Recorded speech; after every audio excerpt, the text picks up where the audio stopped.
to introduce our speaker tonight, Dr. Elena Valdez. Dr. Valdez is a scholar and educator with familial ties to towns and villages throughout northern New Mexico. She holds a doctorate in English and a graduate certificate in the study of women, gender, and sexuality from Rice University. Dr. Valdez moved back to her hometown of Santa Fe after completing her doctoral program in 2019 and currently works as a part-time reference librarian at the Santa Fe Public Library. Her areas of teaching and research include American literature, Chicanx literature and culture, Latinx literature, folklore studies, women of color, feminist genealogies, and decolonial theory. And tonight she's going to share with us some history of Mexican-American literature. So with that, thank you, Dr. Valdez, for being with us this evening. Thank you, Maria. Many thanks to you and my coworkers at the Santa Fe Public Library for supporting this presentation. And thank you for everyone out in the audience. I can't see you, but I appreciate that you're taking time out of your day to plug into yet another virtual event. I know it's not the same as having a real, going to a real talk. And excuse me for just one moment, I'm gonna share my screen. Get my presentation going.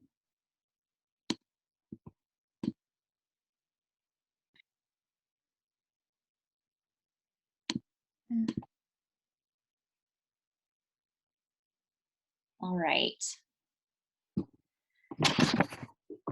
So before we get going, I want to re-emphasize that my talk is part of the Big Read program. This year, the Santa Fe Public Library was one of 84 nonprofit organizations to receive a grant to host the Big Read, which of course focuses on Into the Beautiful North. It is my hope that this presentation further supports the goals of the Big Read program in highlighting certain histories and perspectives. I hope to provide just a very small snippet of a much larger trove of stories that can help us develop a more nuanced understanding of history and place. Here's a little of what you can expect from my talk. I'm shooting for around 40 minutes or 35 minutes, just so we have plenty of time for questions. I also know that 40 minutes is a long time to sit and listen to something like this, but I hope it can become more of a conversation toward the end. So we're gonna begin by talking, I'll review Into the Beautiful North. Hopefully most of you have read it, especially if you're here in Santa Fe, you're participating in the Big Read. If not, I'll catch you up to speed by providing a very short summary. Then I will kind of talk about some key information about the US-Mexico border and the US-Mexico borderlands that is missing from the mainstream US consciousness and is really fundamental to understanding the context from which these writings emerge. And since our time is so limited and I have promised to deliver so much, I will be focusing on just two examples of early 20th century Mexican-American literature, two texts that I could not help but think of as I read Into the Beautiful North.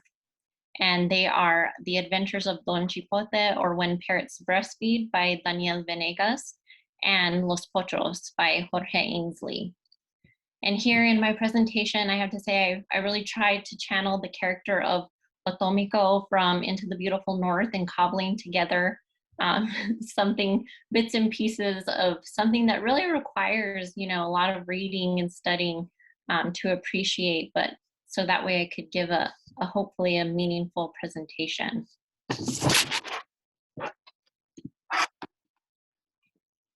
All right.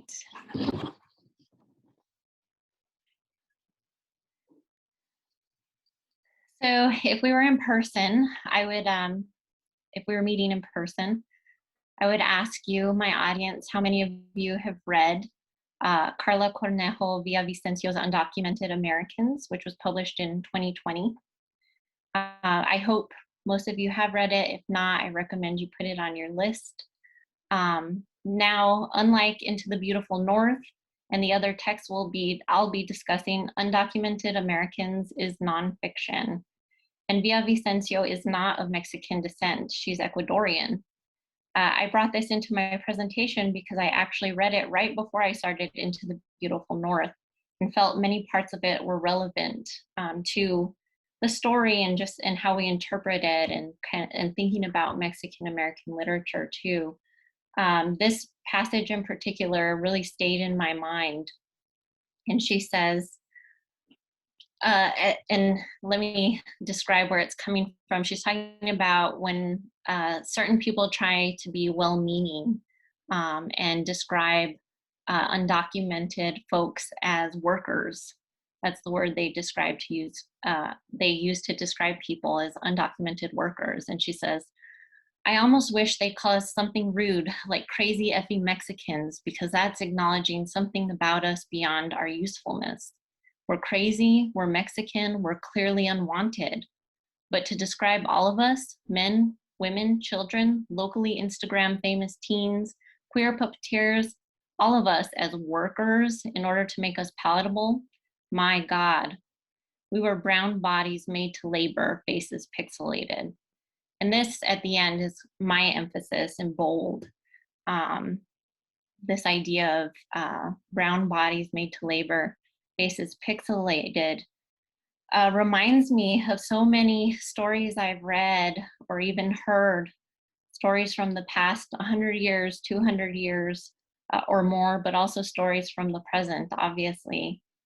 Villavicencio's way of underscoring how brown bodies and Black bodies are so often coded as meant to only labor, right? How their humanity is often imperceptible to other people really shook me. And I actually, it had me thinking about how so often if, depending on the spaces we move and the people we're among, when we're interpreted, people are taken as non-white, right? The kinds of interactions that unfold, the way we're treated. And this, it happens differently for all kinds of folks. But I recalled too, when I was in high school here in Santa Fe, this made me think of a moment. One of my cousins was working for a gallery downtown. And she was excited because the gallery was going to be hosting a bunch of parties. And she offered to get me a job kind of catering to people who are going to these galleries, right? Serving food and drinks. And I was very happy because I was going to be making minimum wage. I think it was the year right before the summer I went before I went to college. And it was a nice job. And at one point, my cousin actually introduced me to one of the gallery owners and very excitedly told them that I was an artist, because I am an artist. I do, I paint and draw. I'm not a professional or anything, but at the time I was really excited about art and was even considering going to art school. And so she introduced me to this gallery owner, and the only thing he could think to say to me was, do you need another job? Because I could use someone to clean my house. And of course, that was like, I didn't know how to interpret that at the time. But looking back and knowing what I know now, I think it was one of those things where to this person, I probably was not seen as like a giddy high school girl, you know, excited to study art, but as someone who was meant to do manual labor to clean a house, right? And as my mother reminded me recently, my great grandma actually cleaned trains. She was illiterate here in New Mexico, and she did that kind of work. And so I'm not afraid of it. But just the fact that other people think we're incapable, right? They don't expect anything else is really terrible. So anyway, that's kind of this was heavy, this little passage. And And that's kind of how I went into the beautiful North, which people really have mixed feelings about, right? Because it's been described as kind of fantastical or whimsical, over the top. And Luis Alberto Urrea kind of has responded to this in at least one NEA interview by saying, I thought if I made the story really entertaining, if I made it an adventure, then it would make the general American reader not only want to read it, but make them maybe root for people they either don't think about or actually look at with some disdain.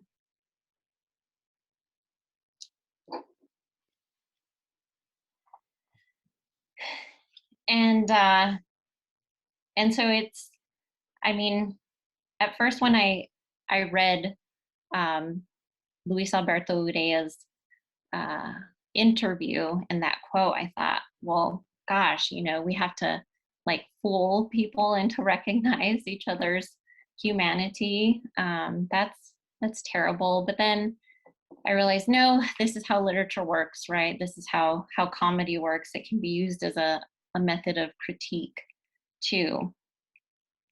And the characters into the beautiful North are comical, of course, but also really complex. And so, yes, for those of you who haven't read Urrea's 2009 novel, Into the Beautiful North, it's quite comical. It's about a group of unlikely heroes from the fictional Sinaloan town of Tres Camarones who embark on a quest to bring back 7 men to serve as the town's protectors against recently arrived bandits or cartel members. The bandits see Tres Camarones as an ideal place in which to conduct business because, as we learn at the beginning of the novel, there are hardly any men. Only women, boys, elderly men, and the young queer restaurant owner, Tacho. Inspired by the Yul Brynner movie The Magnificent Seven, Nayeli, a 19-year-old karateka, she practices karate, sets out with Tacho and her girlfriends Yolo and Vampy to cross the border into the United States to bring Mexican men back to Tres Camarones. The group of friends have a rosy vision of what the US is really like, but quickly learn that people feel particular ways about brown-bodied, undocumented border crossers. During their quest, Nayeli and company encounter many challenges, but spoiler alert, they ultimately prevail. And of course, when I talked to some of my colleagues at the library, I remember them also saying like, oh, you know, it was difficult to get into this book. It does seem so over the top. I don't know what to make of it.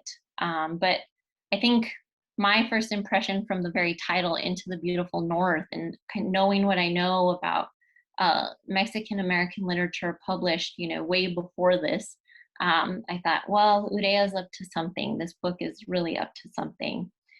And sure enough, like many other Mexican American texts, Into the Beautiful North is putting pressure on ideas about the United States that have historically dominated the popular imagination. Ideas like American exceptionalism, the American dream, the idea that we are the city on a hill, right?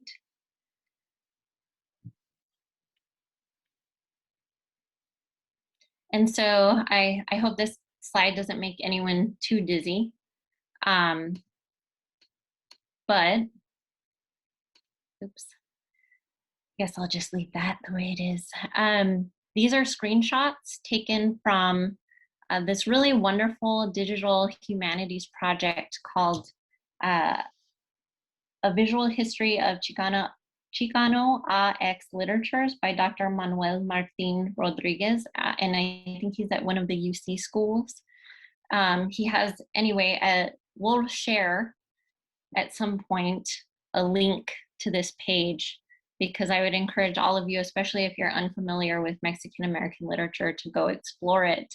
He has all of these book covers from, I think, you know, starting with Villagra in the colonial period to people like Maria Amparo Ruiz de Burton, her novel The Squatter and the Dawn, and other book covers, kind of all the way until until today, actually. But here I just have screenshots of books that were published before 1960. And this is just a sample. I think if you were to click on the actual years on the website, a new page would pop up, and then several other texts from that year would be listed. And of course, I think this project is missing a lot of text because we don't know too what else is out there. There have been recovery projects going, and we're finding new material all the time. And so while many people are familiar with more contemporary Mexican American literature, few people, unless you take a Chicano studies course or something, are aware of all the writing produced by people of Mexican descent prior to, and I would say, the 1980s. If I were to ask all of you, for instance, name an example, or could you name an example of Mexican American literature published before 1980? Maybe you'd surprise me by saying, listing numerous examples or names of authors, but I imagine most people might just say something like Bless Me Ultima, right, by Rudy Anaya, and then get stuck. And that was published in 1972. And then if I were to ask you about pre-1960s writings, you'd probably draw a complete blank.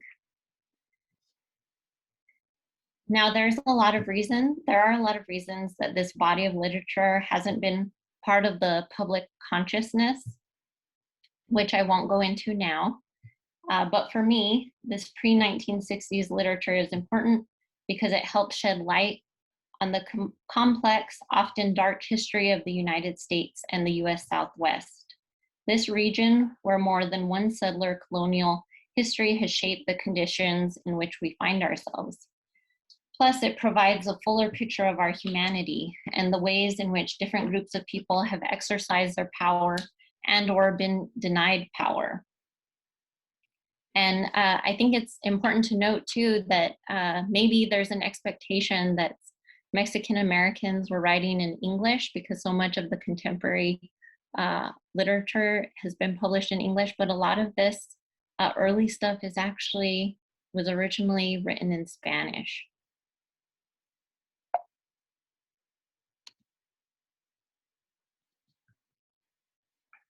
Okay, so you've heard me talking about pre-1960s Mexican American literature a little bit. Periodization is always a point of contention in academic circles. There's lots of reasons people kind of group literatures in certain ways according to periods. And one of the reasons I use the 1960s as a marker is because I'm among a group of scholars that recognizes how the politics that informed much of this older literature is not the same as that which informed the literature that came out of the Chicano movement of the 1960s and 1970s. And here on this slide, I have examples on the left of that pre-movement literature. Separated by lots of years, you have The Squatter and the Dawn from the 19th century, 1885, published in English.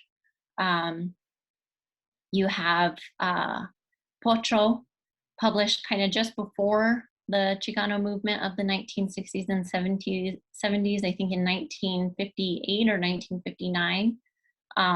Under the Texas Sun was published in 1926. And George Washington Gomez is actually one of those texts that has been recovered. It was never published, but scholars published it long after it was written in the 1940s. And of course, we have here Fabiola Cabeza de Vaca's The Good Life, New Mexico Traditions and Food, I think published in the 30s. My brain's a little fuzzy. And it's not totally, this literature doesn't totally go always against the politics of kind of the movement period literature, which I have here represented by the epic poem I Am Joaquin by Rudolfo Gonzalez, Corky Gonzalez.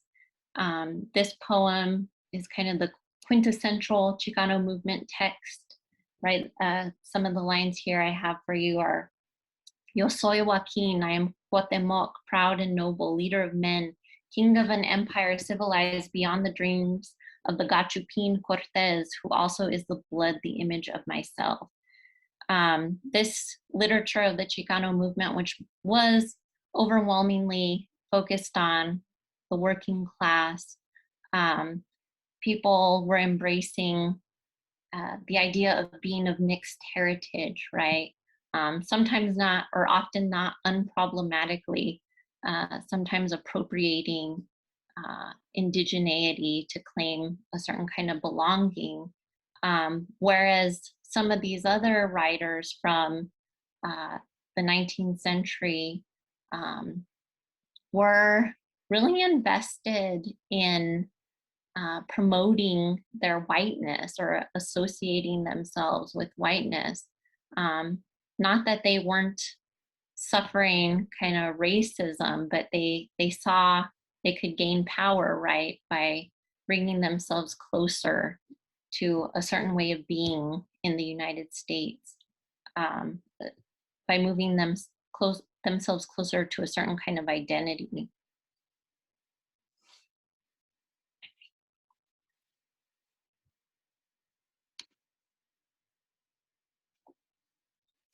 All right, so just kind of going back into the beautiful North, this little passage comes early in the novel, the first chapter, and I think it represents well this theme of the journey, right, of men leaving Mexico that really drives the rest of the story.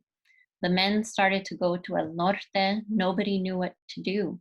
The modern era had somehow passed Tres Camarones by, but this new storm had found a way to siphon its men away out of their beds and into the next century, into a land far away. And you have to remember, I mean, people have been moving north, but also south, back south, to and fro for a long, long time before there was a border there, before there was Spanish colonialism, right? Indigenous people had been moving north and south. And this takes me to a little discussion about, or a few points about the importance of geography and recognizing it in the literature we read, and even histories we study, we learn about.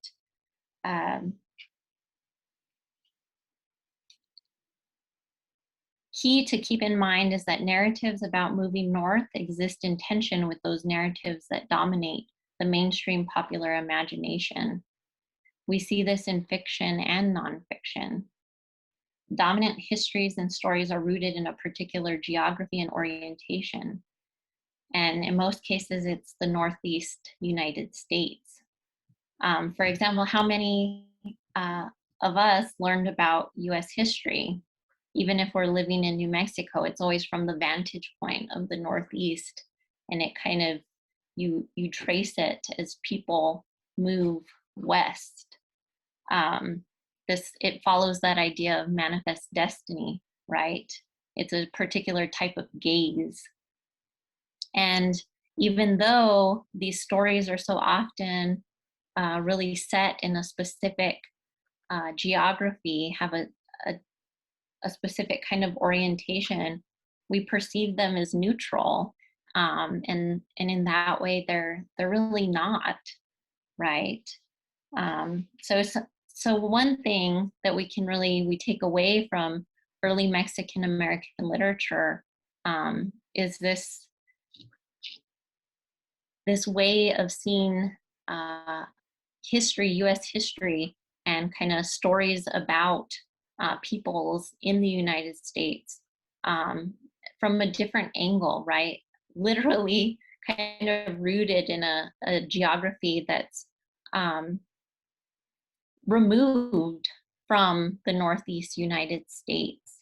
This is a picture of a pre-1948, pre-Treaty of Guadalupe Hidalgo map that kind of outlines what the Mexican territory looked like prior to the end of the US-Mexico War, in which, you know, Mexico lost so much territory to the United States.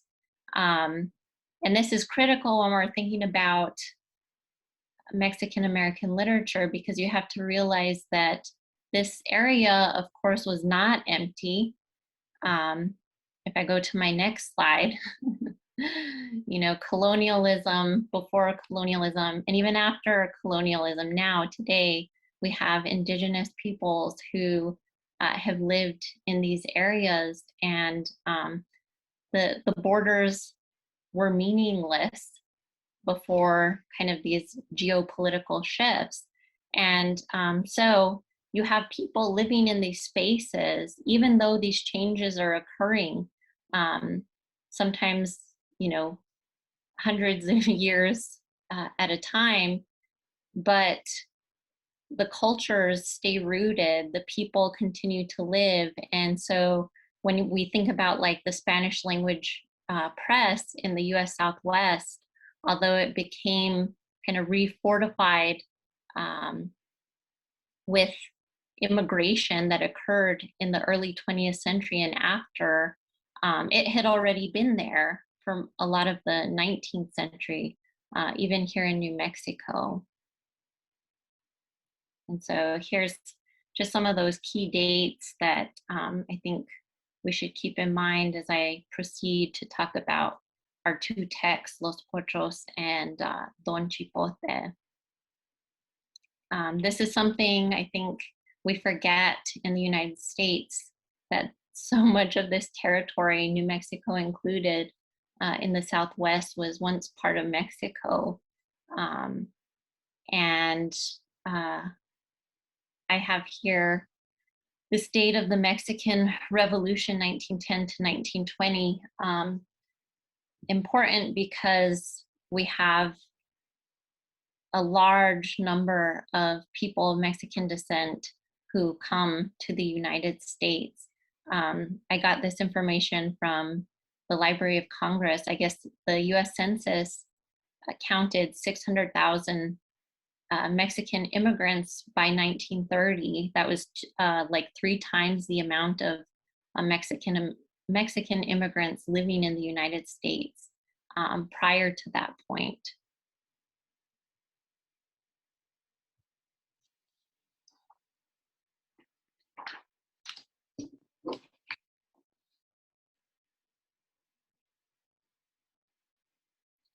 Okay, so I've given you some general knowledge that I feel is really important to kind of starting to learn about Mexican American literature, especially the early stuff, and some dates to keep in mind.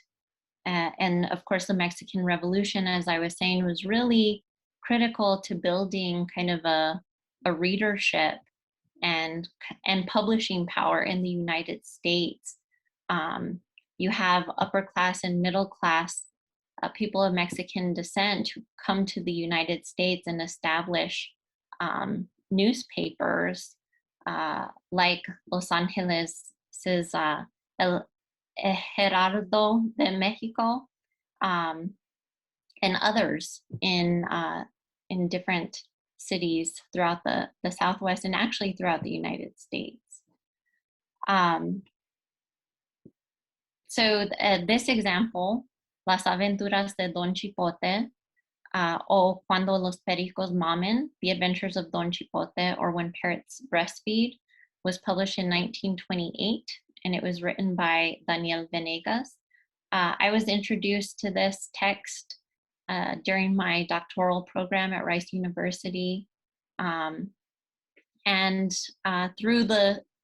Because of the work of a lot of the scholars involved in the Recovering the U.S. Hispanic Literary Heritage, it's a great project that scholars across the United States are involved in, and they're really invested in recovering literature like this and republishing it and making it accessible for people today to read, either in the original language it was published in, whether it's English or Spanish, or Ladino, or providing translations for others, right? So actually you can purchase Las Aventuras de Don Chipote in Spanish or English.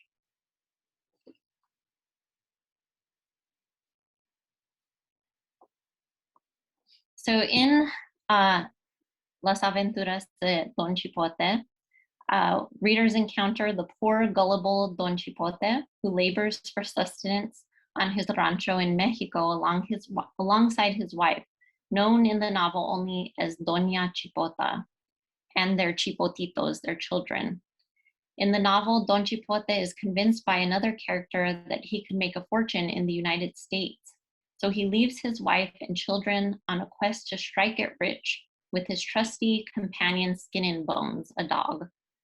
Of course, upon nearing the border, even before crossing, Don Chipote begins to find that things are not what he expected. He suffers humiliation after humiliation, especially after he crosses into the United States and works a variety of jobs, including as a laborer on the traque, on the track. Feeling abandoned, Doña Chipota, his wife, eventually crosses into the United States to find her husband and bring him back home. So this novel was really, it's kind of modeled off or borrows from the story of Don Quixote. I don't know if anyone kind of caught that, but you can maybe guess it from the title. And it's an anti-immigration novel. It was really meant to warn Mexican immigrants about what lay ahead in the United States, the kind of xenophobia or racism that they might encounter. And so you have passages like this too in the first chapter that say, we don't want to deny the narrator. We don't want to deny that a few compatriots may have made something of themselves in the United States, but they, like a needle in a haystack, are the minority. The majority go to the United States only to waste all of their energy, get abused by the foreman, and humiliated by that country's citizens, so that as soon as our countrymen reach old age, they are denied even the right to work in order to feed their own children. And this, let's see, what do I have next? This novel, because it was published in the United States, right? It still is acting as kind of a way of convincing people of Mexican descent, or Mexican immigrants rather, that they are better off in Mexico. So it is advocating, I think, for a type of, for voluntary repatriation.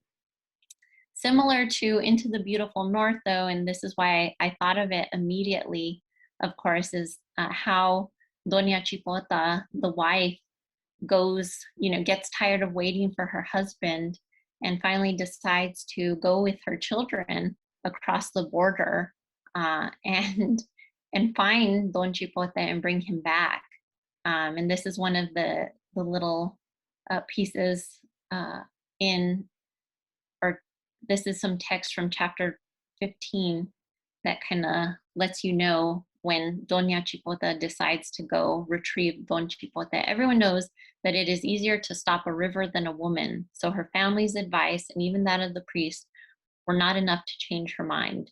She believed she would go to the ends of the earth if that's where her husband was to be found. Kind of a precursor to Nayeli. And, in that vein of being an anti-immigration text, in the epilogue, the very last line of this novel, you find pondering all this, he came to the conclusion, this is Don Chipote when he's kind of recounting what happens to him in the United States. He came to the conclusion that Mexicans will make it big in the US when parrots breastfeed. There's the title, right? So never. And this is a sentiment we encounter in Into the Beautiful North too. Our characters, I think I recall at one point Pacho telling Nayeli or one of the other characters, like, people like us don't make it, or we don't marry, you know, certain kinds of people. The US isn't for us. All right, one of my favorites, this text, I wrote a chapter on my dissertation on Los Pochos. Los Pochos was published later in 1934 in San Antonio's La Prensa, Spanish language newspaper, written by Jorge Ainsley. And I was introduced to this text by my mentor advisor, Jose Aranda, who I think is still working on the translations. I was very lucky to be part of kind of his pilot course for undergraduates at Rice University, where they worked on translating this novel, really with the goal of eventually getting it published so that people across the United States can read it and learn from it, hopefully in the ways I'm talking to you about it right now, but I'm not sure at what phase the translation is in right now. But hopefully we'll get some copy of Los Pochos out into the world soon, or you could probably request a copy from the Recovery Project. So Los Pochos is about a middle-class Mexican couple who flee their homeland because of the Mexican Revolution. And you can see that in the illustration here in chapter 2 represented. Prior to leaving, one of the main characters, Federico Godinez, steals money from the company in which he is employed, and he and his wife Maria abscond with it to the US. It is in El Paso that Maria gives birth to their first child, Virginia, one of the Pochos to whom the title refers.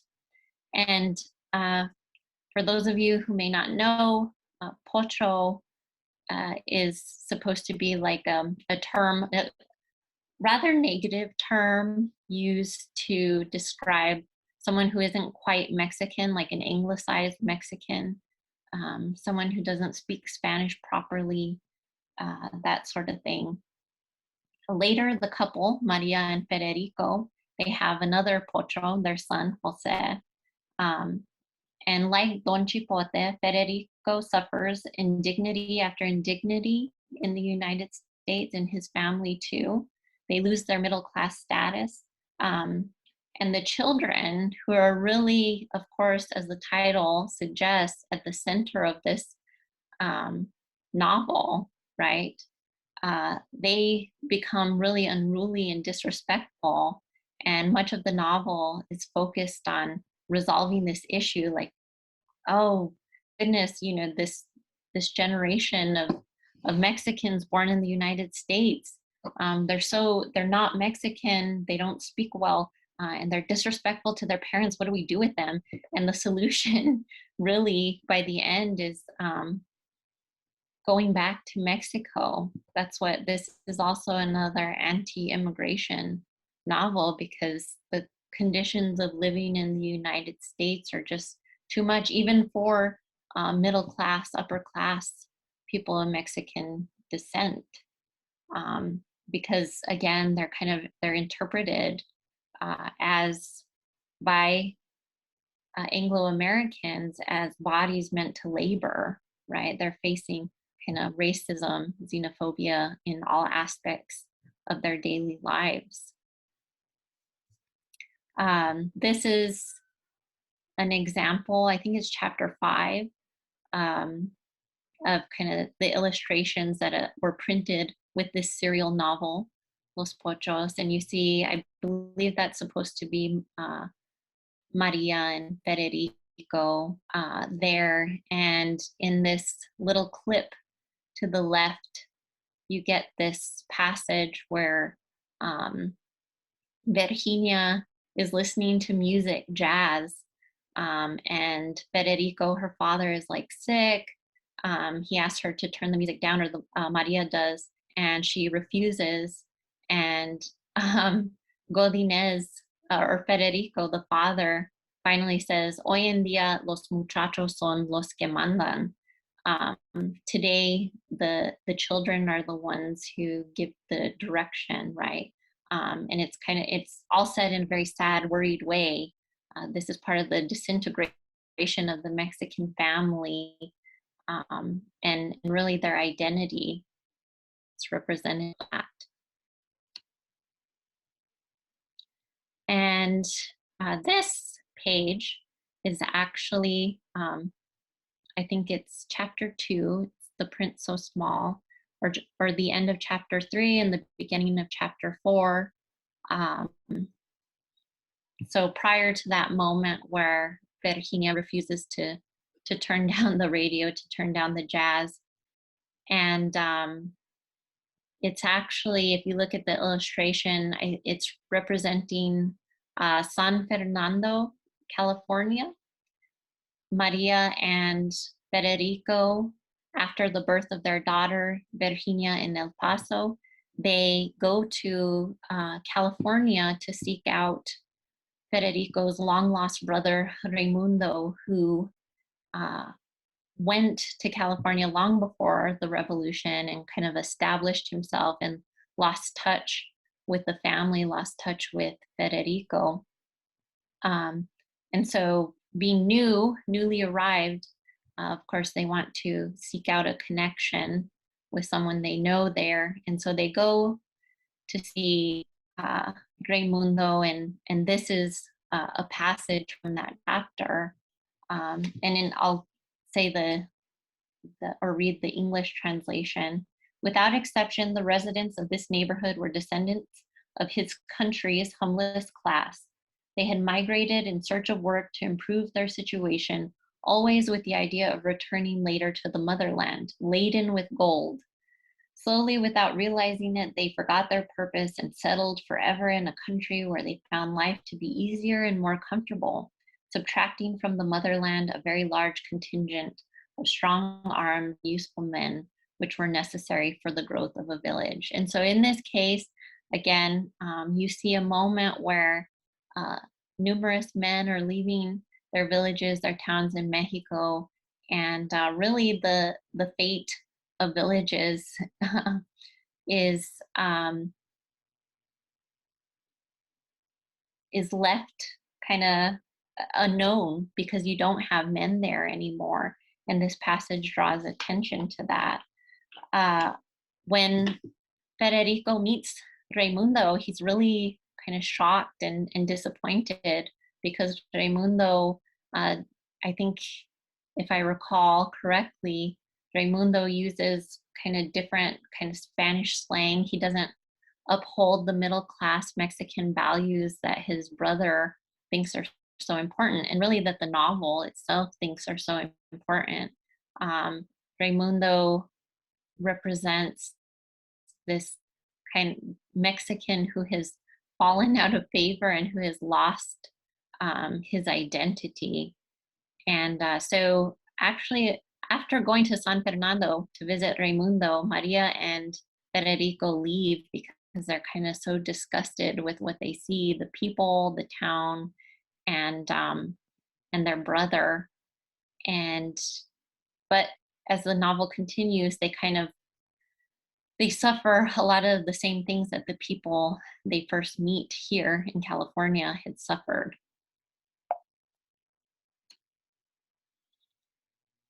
By the end, everything is resolved through a marriage plot. The daughter, Virginia, is older. She falls in love with this guy, Rafael, who is from Mexico, who is of the upper class. And so the family decides to, they're very happy that the two, Virginia and Rafael, have decided to get married, and they go back to Mexico. and it's the high point of, I think, the novel. Of course, they're making a return, and Jorge Ainsley picks up this thread of the return, repatriation, voluntary repatriation, after Los Potros is published in 1935. He also publishes or writes Los Repatriados, the repatriated, which kind of follows people who go back to Mexico as well. And I think, and I forgot to point this out earlier too, but in the 1930s, people were dealing with people of Mexican descent were dealing with forced repatriation. Some people who had been living in the United States were U.S. citizens, right, across the Southwest and elsewhere, were forcefully repatriated to Mexico, just because they looked Mexican. And so this is, I think, all of these texts are kind of grappling with these very difficult realities and lived experiences of these groups of people. And it's so interesting to me, at least, to see how we haven't resolved these issues, right? They show up into the beautiful North, maybe in different ways, but they're still there. And I think that's why studying this literature is so useful and so important. You can see kind of the long arc of what has been going on. And I think I can stop sharing. I hope I didn't put anybody to sleep, but we can open it up for questions. I went over my ideal time limit. I apologize for that. Thank you so much, Elena. That was really fascinating. And I'm sure there are some questions out there. I was wondering, were those type of stories typical in the Spanish newspapers? Like, would you find more of those, or was Potros something that would have been Yeah, so I forget the frequency actually that those types of like serial novels appeared. Well, and I'm not sure. It probably depended on the newspaper, right, in the region. But yes, they were present in so many of these early 20th century Spanish language newspapers, and even in the 19th century, I believe, because these newspapers were a way of providing entertainment for this group of people who kind of the publishers in the United States did not care about, right? This was their method of sharing arts and literature. There was no library for Spanish language literature. fascinating? Somebody asked if we could share the link to the Mexican American literature of years past. Would that be the UC? Yes. Said? Yes. Okay. That one. Yes.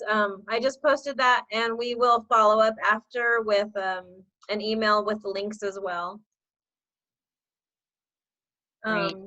Do we have any other questions? If you'd like to raise your hand, we can allow you to talk as well if you don't want to type it in the chat. But feel free to type any questions in the chat or in the question and answer. Oh, I have one person with their hand raised up here. All right.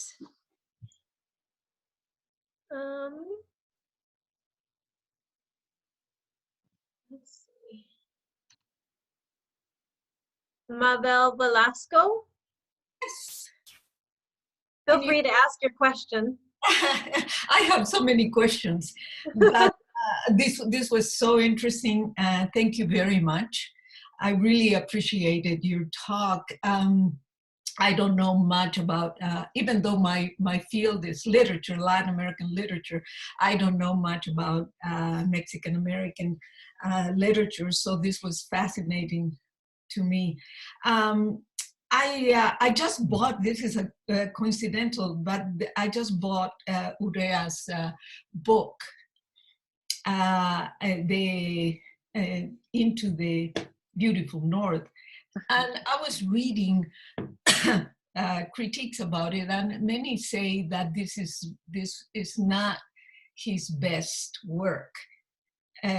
What would you say about that? Well, I would be one of the people to say it is not his best work, mostly because I love The Hummingbird's Daughter.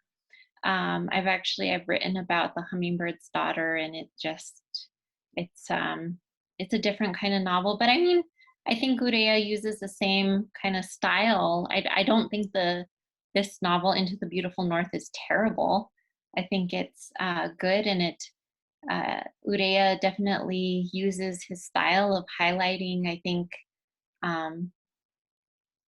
difficult moments in unique ways. And I don't know, I find myself thinking about like the description of the dumps in Tijuana a lot, and kind of, and the people who live there, and how much that actually connects to the writing I see or remember in The Hummingbird's Daughter, that's all about suffering but also healing, right?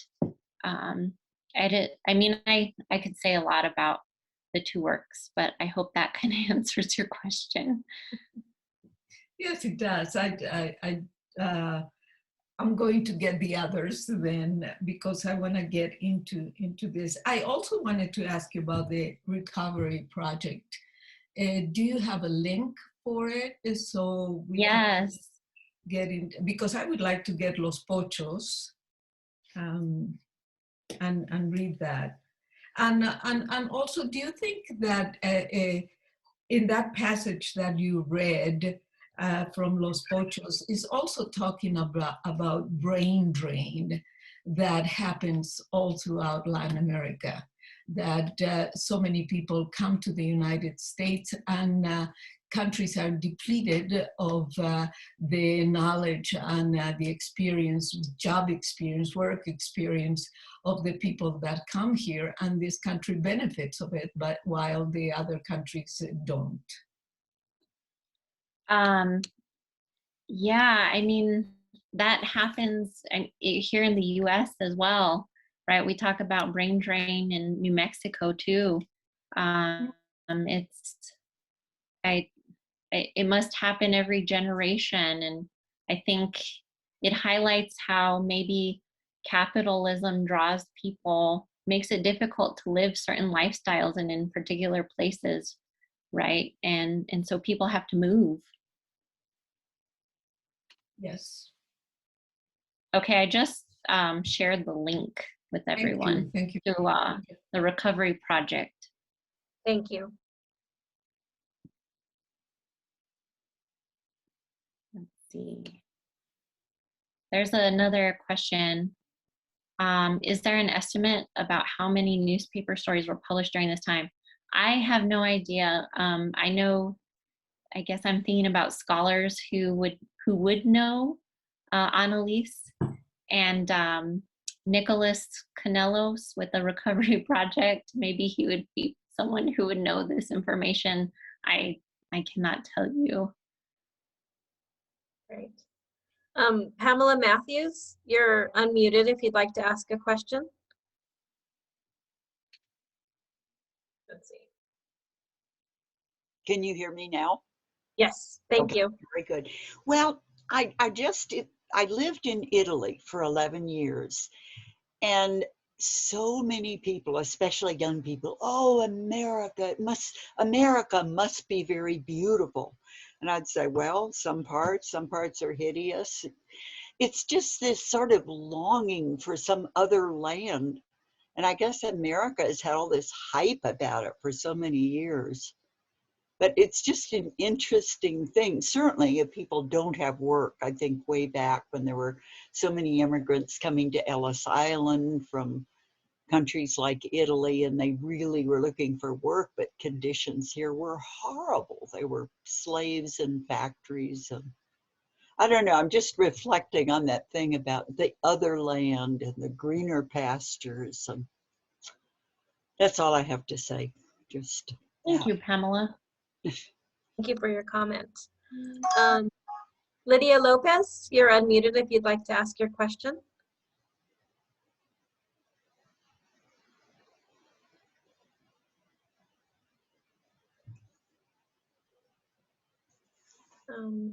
Lydia? How about Christian? Hello? Hi, you're unmuted if you'd like to ask your question. Oh, thank you. Yeah, I had a question. I'm working on a historical sort of adventure romance type of thing that takes place in New Mexico in the 17th century. And I've been searching to make sure if there's any stories that are similar. I guess my question is are you aware of any other stories that take place in New Mexico that are kind of in a romance kind of thing? Because I don't want to like say like I'm copying someone, but yeah, I haven't found anything like that. So stories that take place like in New Mexico in the 17th century? Yeah, like colonial times. Yeah, like the romance sort of thing. Nothing is specific to that period is coming to mind right now. Okay. No, I don't, not right now. Sorry, I can't be of more help. Oh no, that's fine. There is a trilogy that takes place in Santa Fe, and I'm trying to remember. Is it more of a contemporary text, like published Yes. recently? Yeah, Mhm. I don't know. I'll have to think about that. I do know of a trilogy, and it's more of a mystery series, maybe not romance, but you might be interested in looking in that, Christian. I'll look that up and try to send it to you or put it in the chat. Okay, thank you so much. All right. Anybody else? Real quick. Trying to unmute Lydia Lopez. Let's see.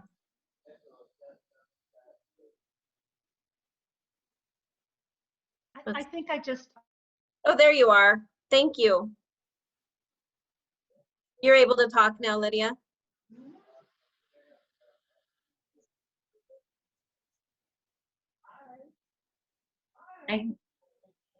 Okay.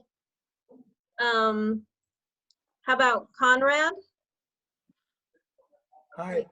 Are you familiar with the work of Guillermo Gomez Peña?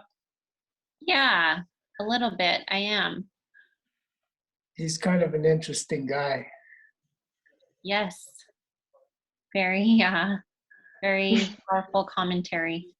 Yeah, kind of confrontational about, and he actually uses the term his performances. I think he calls La Pocha Nostra. Kind of interesting. They're kind of now at the end. They're just at the question and answer. But there are a couple of. Yeah. So I think Los Pochos is actually one of the first Mexican American novels to use that term, at least I think that we know of right now. So it's not a common term that pops up in early 20th century Mexican American literature. Thank you. Do we have any other questions?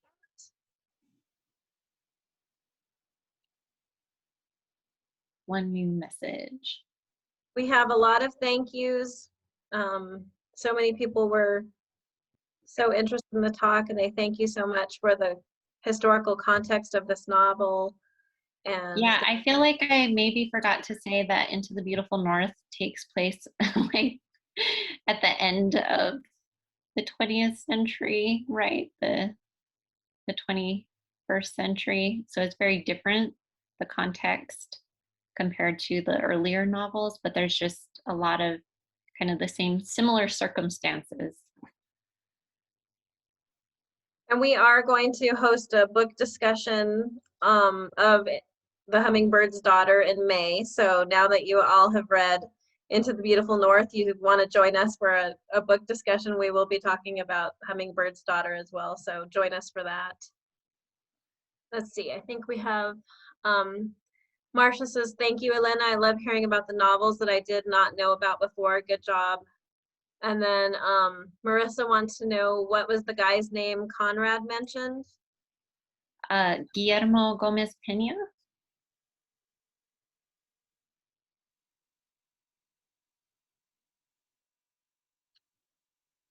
I can put that in the chat as well.